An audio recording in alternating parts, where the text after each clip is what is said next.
The guy I seen, he did the shooting, and I stand by that. Main witness was a man named Dexter Saffold. Saffold picked 18-year-old Darien Harris out of a lineup, just a few weeks shy of his graduation. And those dreams were taken away from me by the sole testimony of a blind man who said that my son committed a crime. They didn't do anything wrong because they didn't know. I didn't have to tell nobody about my medical history. Are you legally blind? I got glaucoma due to an eye disease. He confirmed. We're asking, we're begging, we're pleading for Ms. Fox and her office to really review this case with an unbiased eye. Please send my baby home. Yo, what it is, people, we is back. Another day on Keep It G News.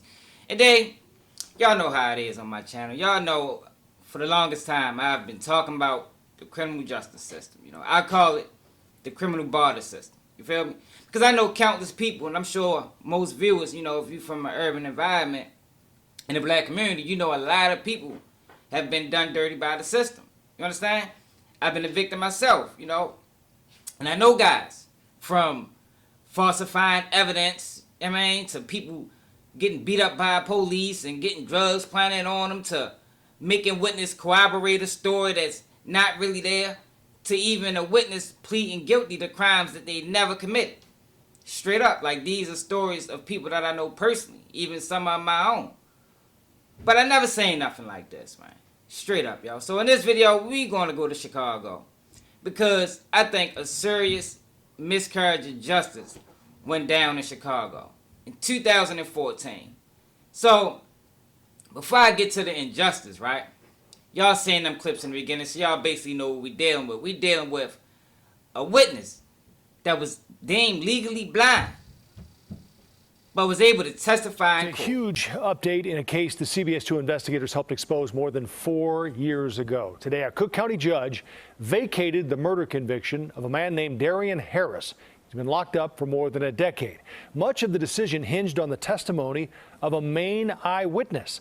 CBS 2 investigator Megan Hickey interviewed that witness and has been keeping up with this story for years. She joins us now. Megan, the shocking fact that did not come out in Harris's original trial was that the eyewitness is legally blind.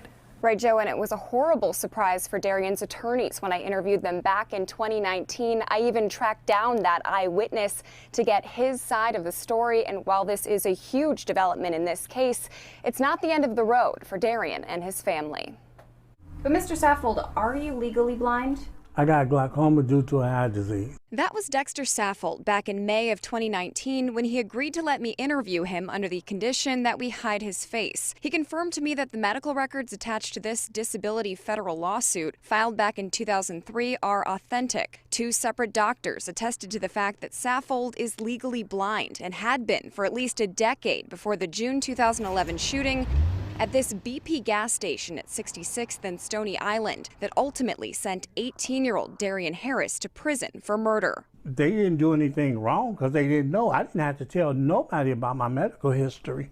In this surveillance video, it's hard to make out the shooter who gets dropped off in a car, fires shots off camera, and then runs back out of frame. Saffold told investigators he saw Harris pull the trigger, but the fact that Saffold is legally blind was never disclosed during trial, and Harris's attorney tells us the video contradicts what Saffold and other witnesses claim to have seen. Given this kind of evidence, it seems like it would be very obvious that this is a conviction you can't stand by, that it's an unjust conviction. Lauren Myers-Co-Mueller also says the alleged getaway driver took the stand during Harris's original trial and recanted, claiming police coerced him into making the identification. The Conviction Integrity Unit recently reviewed the case but declined to act. Now the state is finally vacating the conviction, but instead of letting Harris go, prosecutors are going to retry it, meaning Harris will be transferred from the Illinois Department of Corrections custody here to the Cook County Jail. I thought I would have him home for the holidays. So it is in a way disappointing to see that they're retrying him, but I'm gonna keep a positive attitude that he'll be home soon. Now, one thing about the criminal barter system, as I like to call it, is whenever they got these situations where they think they got it wrong, it always take, normally, anywhere from 10 to 20 years, y'all. We done seen situations where a person been on death row, and in the last hour, they come to a conclusion that this person didn't even commit the crime. Now, you done strip this man or woman for over 20, 30 years of their life, 10 years of their life. However many years it was, is too many. For people that been in prison, y'all know that is hell on earth.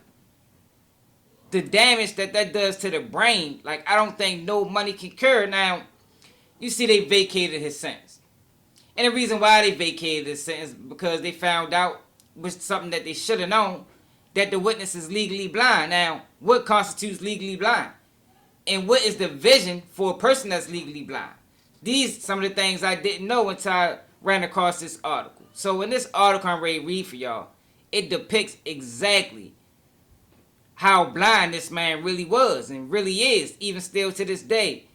And some of the things that the detectives done to railroad this boy, yo. Like, it's crazy that they keep doing this to us, yo. And majority of the times, they get away with it. You feel me? Majority of the times, I would say, if in probably 100% cases that they got wrong, maybe 20% actually get justice when it's all said and done. So, I'm going to read this article for y'all, man. An article about 8 minutes long. And I want y'all to pay attention to how blind this man really was. Dexter Seafold took the witness stand more than 5 years ago and described the chaos he saw at a Southside gas station in 2011.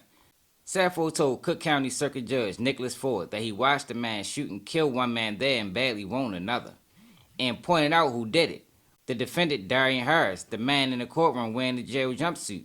There was no physical evidence linking Harris to the shooting that left Rondell Moore dead and Quincy Willard badly hurt. Still, the judge hearing the case without a jury found Seafold persuasive. Ford called him an honest witness and said he had given unblemished testimony. Largely based on that testimony, he found Harris guilty and sent him to prison for 76 years for murder. But what the judge and the accused did not know was that Seafold had been deemed legally blind years earlier by doctors and the U.S. government, the result of an advanced glaucoma. Now Harris, 26, is trying to get his conviction overturned, citing the eyewitness' previously unrevealed vision problems, and also that when asked about his vision, Seafold testified he had no problem seeing. The mere fact that he lied under oath about his ability to see should alone call his testimony into question. Harris' attorney asked in a filing that asked the Cook County State's Attorney's Conviction Integrity Unit to review the case. The application for a review noted that another witness, who was not called to testify during the trial, has provided a sworn statement saying detectives pressured him to identify someone he did not believe was the shooter. The state's attorney representative confirmed that the case is under review and declined to comment further. The shooting happened around 8:20 p.m. on June 7, 2011 at a BP gas station at 6600 block of South Stony Island Avenue. Moore and his brother Rondell Moore pulled in with car trouble. Willard, a mechanic, was working under the hood when a Lexus pulled up. According to prosecutors, Harris got out of the car and started shooting. Rondell Moore was shot 3 times in the back. Willard was hit in the chest and under his right arm. Harris had turned 18 3 months before the shooting, according to court records. He came from a stable family and had no previous criminal record, and he got his high school equivalency diploma while awaiting trial.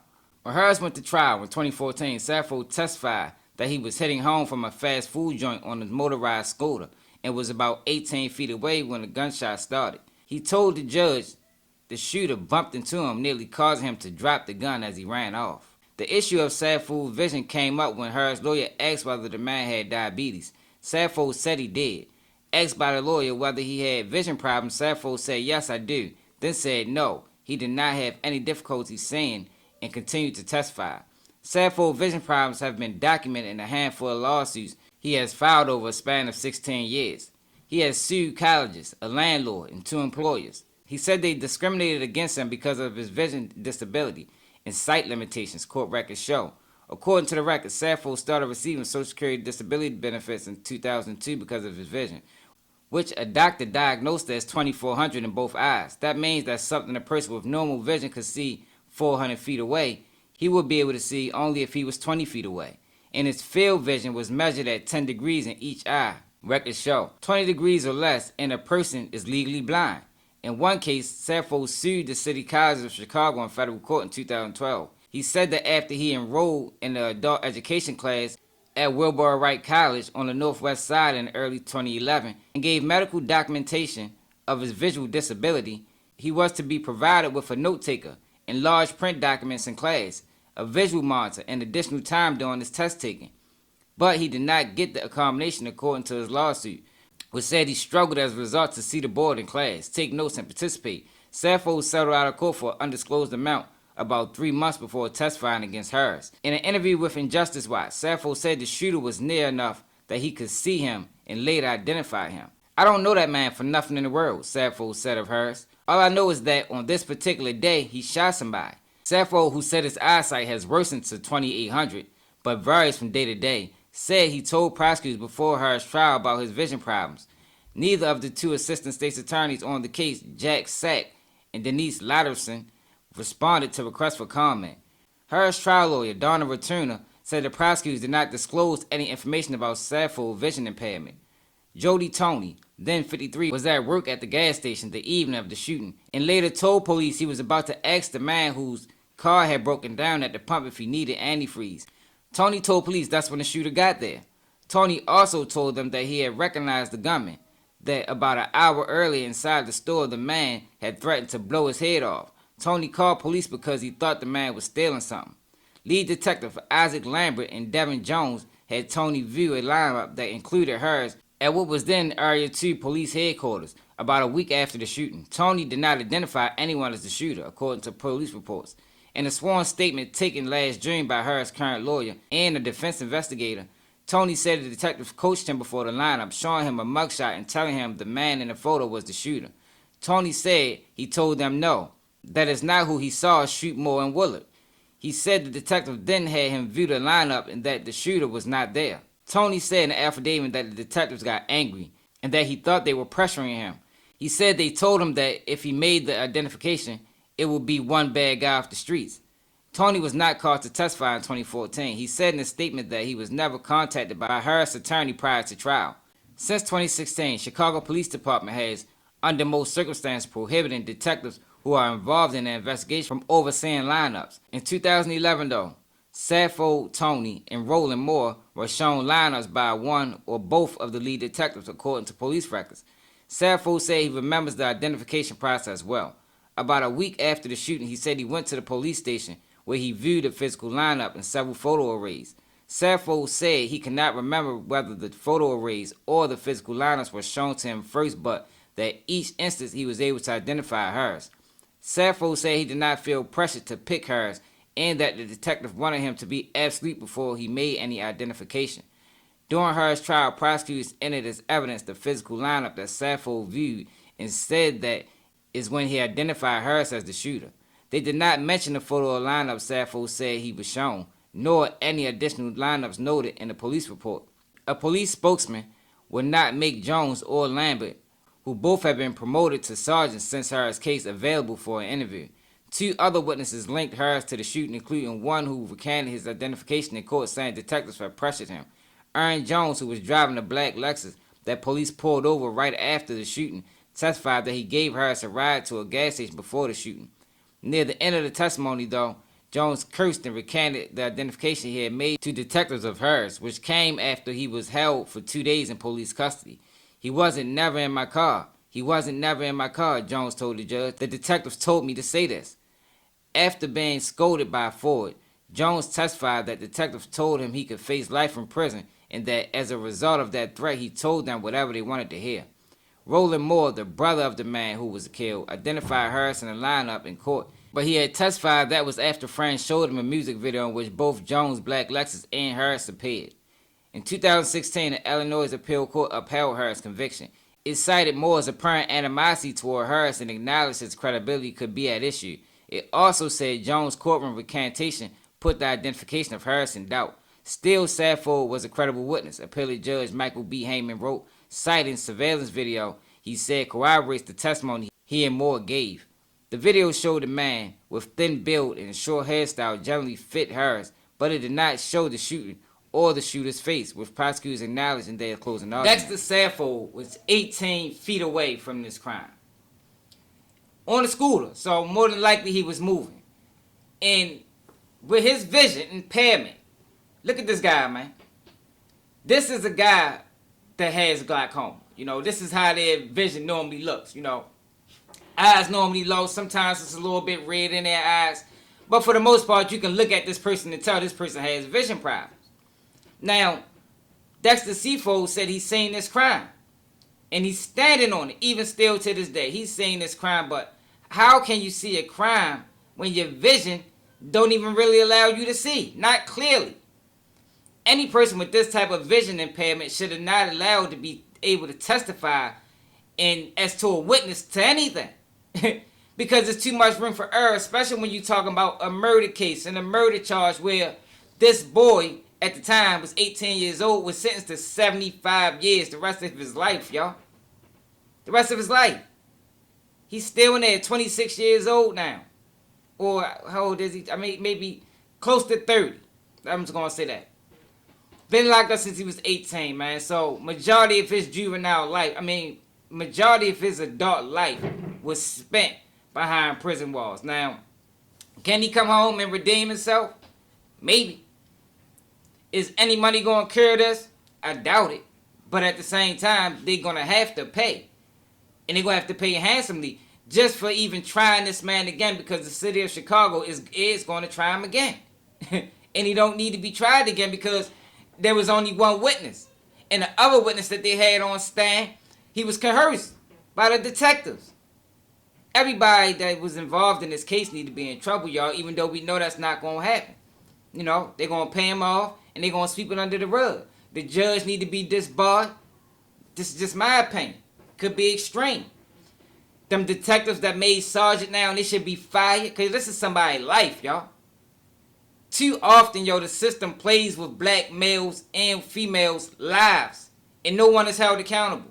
It's just a little payoff, like that's going to cure the damages, but it don't. Not the damages done to this person, not the damages done to the family. It doesn't help. But I wanted to highlight this case, y'all, because I haven't seen it on the internet, and I think it need to be highlighted, man. I think people need to know exactly what's going on with Darien Harris, because maybe they can just throw this case out. There ain't no need to retry him again. He already sat long enough. The damage is already done. But these cities and these states are stubborn. And even when they got it wrong, they're going to try to make it look like they got it right. But let me know how y'all feel about this in the comments, man. It's another day of Keep It G News, and I'm out. Nigga can't do what I do, y'all niggas can't copy me. Let's keep shit G. Let's keep shit G. Let's keep the shit G. Let's keep shit G. Let's keep shit G.